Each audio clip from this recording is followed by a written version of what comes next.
thank you for inviting me, and thank all of you for coming out in this hot DC afternoon to join us here. And I hope you all can hear me. And please let me know if I speak too quietly. I'm just recovering from bronchitis, so my voice is a little weak. Can you hear me back there? Good. So wonderful things can happen when art and science come together, but the result isn't always great. There are often tensions, conflicts, even failure. The failures, I think, are due to some important differences inherent in the objectives of producing art on one hand and science on the other. And I believe that the ultimate goal of both endeavors is to enrich and expand our understanding of the world and the nature of things around us and what it means to be human. But artists and scientists typically employ divergent methods and techniques to approach this goal. And they embrace different conceptions of truth. In science, truth is fact-based, meaningful only as objective reality. Whereas in art, the relations between object, subject, reality, meaning, and truth are rather more complex. I'm not going to lay out any philosophical theories about these questions here, but I'd like to return to them later in our discussion. Instead, I'm going to show some historic examples of how scientific claims to truth and authority played out in the form of aesthetic choices in visual communication. How scientists have struggled over time to find styles and modes of visualization that communicate their understanding of scientific truth, and how scientists have clashed with artists over such matters. I've picked some examples from my research on how specimens and models of healthy and morbid anatomy related to the production and communication of knowledge in the 19th century at the Karolinska Institute in Stockholm, Sweden. And many of you might know that today the Karolinska Institute is one of Europe's top medical schools and research institutes whose faculty picks the Nobel laureates in physiology or medicine each year. And, but it recently celebrated its bicentennial, so I've worked on its history for a long time. So the first example here is a study of the microscopic anatomy of teeth from 1837 by anatomist Anders Retzius and artist Willem van Richt. You might think, if you can read it down there, that his name would be Wilhelm van Right, but since it was a Scottish family that moved over to Sweden and Finland, so they actually pronounce it Richt. So what we see here are original drawings for the first plate out of 2 for this publication. Retzius had studied teeth from humans of different ages and a variety of mammals, from small fish and Swedish farm animals to porcupines and giraffes. His 88-page article explains in detail how he prepared these specimens, how they needed to be soaked before he could slice them, and how he turned them around under the lens of his powerful microscope while altering the angle of the light to bring out different aspects of the slices. He examined the components of teeth and discovered that dentin, which is the hard substance that's under the enamel of teeth, was perforated by minuscule tubes in patterns that vary from species to species. And he found these branching tubes beautiful beyond description. And the beauty of these specimens was captured by the artist and scientific draftsman Willem van Richt, whose delicate gouache paintings in white and blue on black ground were expertly printed by a local printer. The figures represented specimens of human teeth in varying magnification and methods of preparation, as well as dentinal tubules in the teeth of a number of animals. Van Richt worked for the Royal Academy of Science in Sweden and is famous for his work on the plates in Scandinavian fish and Swedish birds. And you can see an example from Swedish birds here, and this magpie is one of my favorites. It has beautiful bird images. And Wilhelm and his two brothers, Magnus and Ferdinand, were self-taught by exceptionally skilled artists. But now back to the teeth, which came from the Anatomy Museum at the Karolinska Institute. Retzius pulled them from his collection of skeletons, as if from the shelves of a library. And this is von Wright's rendition of the dentinal tubules of an anterior tooth of a horse. It shows, in Retzius' words, quote, the many cells in which the fine tubular endings terminate, end quote. And this one represents the dentinal tubules in a tooth of a python. And to reproduce these works of art, von Wright had to work closely, not to reproduce, but to produce them. He had to work closely with Retzius and use the microscope and look intently at the specimens in dialogue with the anatomist. In essence, their way of producing anatomical knowledge isn't much different from various types of scientific studies today. It's all about seeing, about looking closely to see new things, but also looking for things you know should be there or could be there. But not until you can show them can you really prove they exist. And that's why images are so crucial to science in general and to the anatomical sciences in particular. A whole arsenal of techniques, instruments, and practices were used in order to make the little channels in teeth visible. And then came the choice of printing technique. And at this point in time, in 1837, there weren't that many options, which limited what the artist could do. And Retzius and von Wright chose two ways of producing the images. The first plate is an etching made by von Wright himself after his own drawings on paper. The second one is a lithograph based on von Wright's gouaches on black ground. This is an interesting and very unusual choice, and I find it very aesthetically appealing. In fact, aesthetic values often guided anatomists' work. They describe specimens using visual metaphors, and they emphasize their beauty. But Retzius also emphasized that words alone were useless without images.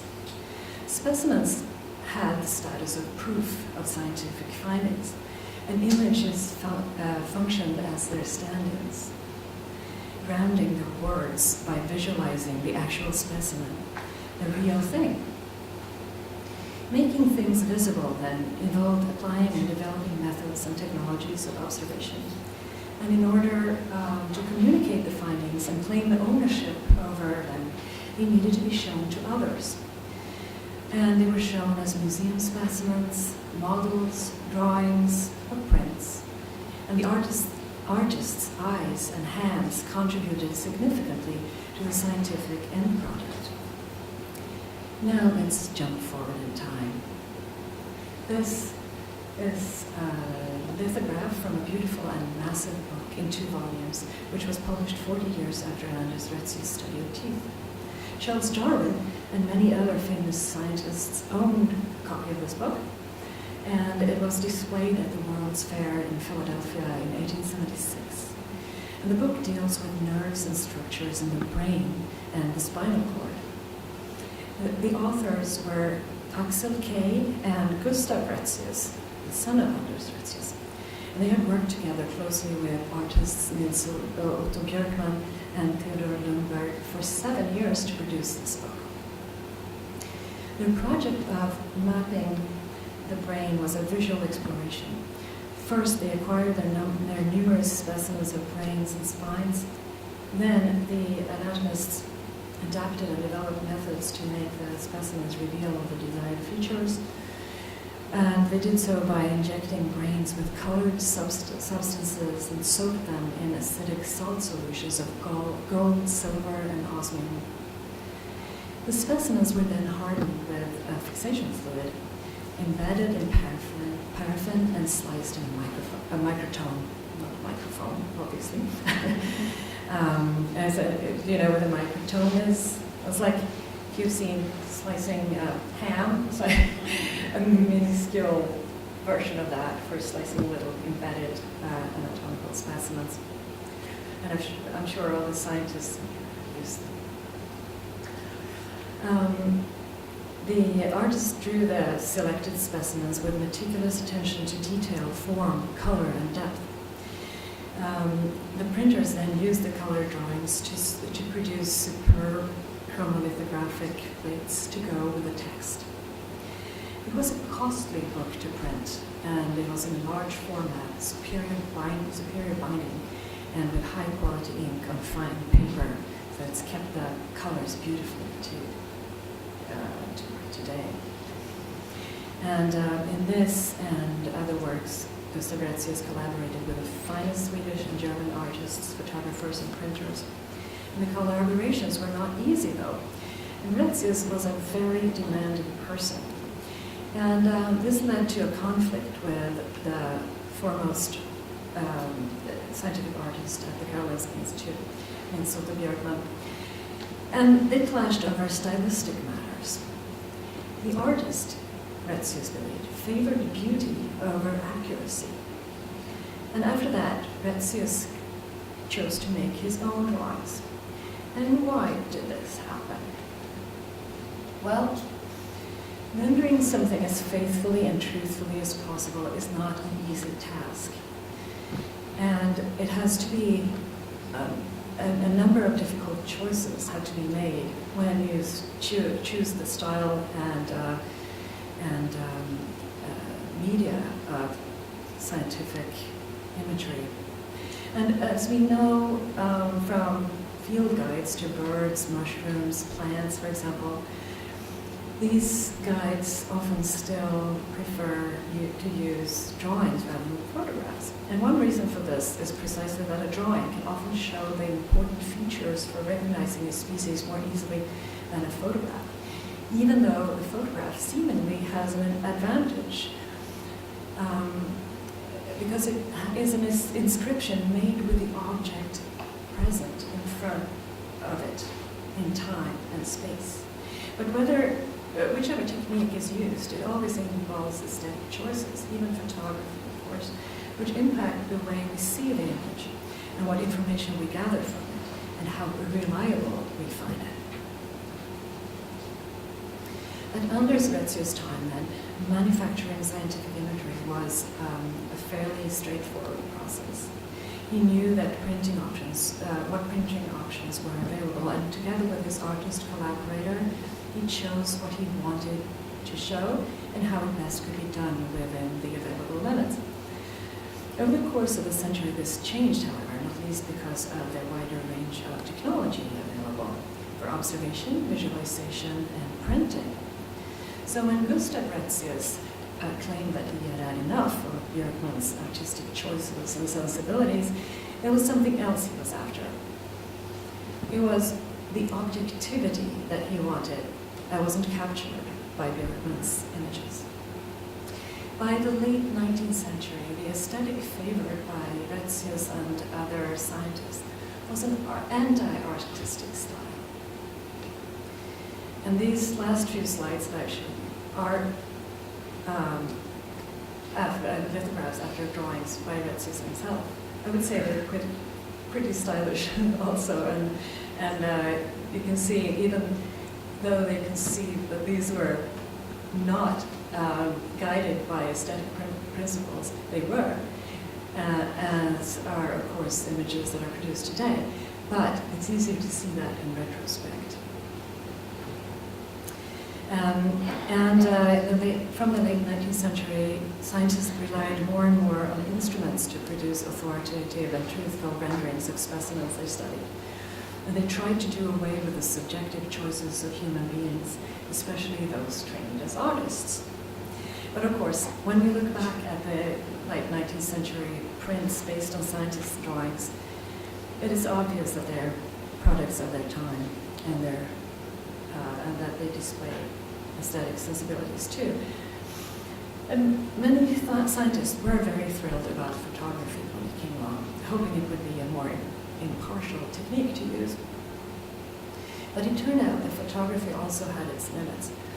And even though many scientists pursued ways of using mechanical tools to make objective images, they kept discussing how best to achieve this elusive goal of objectivity. This is a photograph that Gustav Retzius took and used as a base for lithographs such as these in a book on physical anthropology. So it's time for me to round up. Scientific images are crucial elements of a verbal and visual rhetoric which is designed to persuade the knowledge community, the public, and the patrons of science of the author's expertise. Knowledge production is closely tied to communication, and styles of visual communication change over time in tandem with conceptions of scientific truth and authority. Realism in art is an aesthetic convention among others, a style dependent on and drawing power from science and its claims to authority, truth, and objectivity. The concept of objectivity and the way it changed the style of scientific visualization in the late 19th century has had such a profound impact that it's hard to imagine how a world of science functioned without it. And it's hard to imagine a way of seeing scientific images without thinking of them as objective. Relations between scientists and artists are historically changeable. Just like aesthetic styles they employ, the authority they draw on, and the concepts of objectivity and truthfulness to nature. The ways in which scientific images are produced and perceived reveal a lot about these concepts and their standing in society. Our reliance on the scientific concepts of truth today don't leave room for art as a knowledge-producing activity. And the roots to that can be found in the late 19th century obsession with objectivity.